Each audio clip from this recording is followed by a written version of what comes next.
To turn on keyboard sound in specific time, in Samsung Galaxy S20, open settings, swipe up or down home screen to access the app screen, and then tap settings.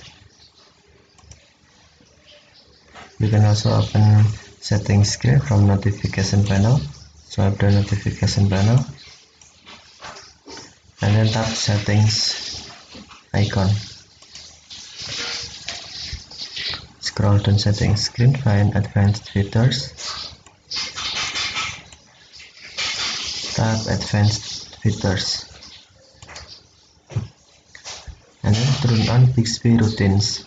Tap switch until blue to turn on. Okay, and then tap Bixby routines.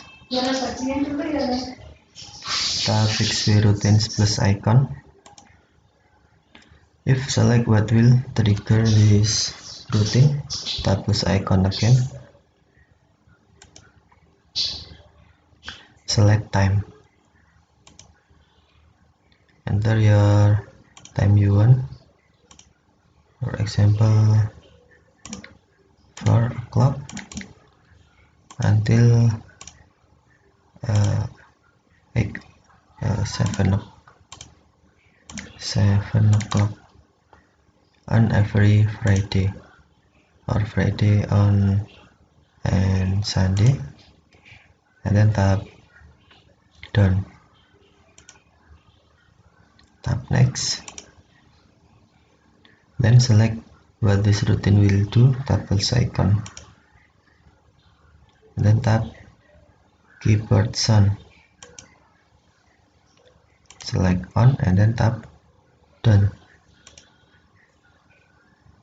Tap done again, and then enter your routine name you want.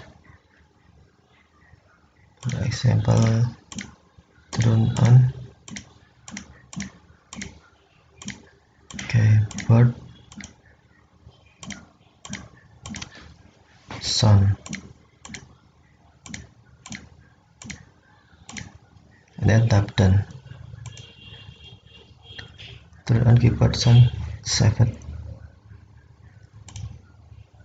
If time is 4 until 7 o'clock and every Sunday and Friday, and then keyboard sound will be turned on. You can also enable or disable running notification. To enable running notification, tap switch until blue, or to disable, tap switch until white. If you disable running notification, system will be show on an ongoing notification whenever this routine is running. Okay, thank you for watching. Have a nice day.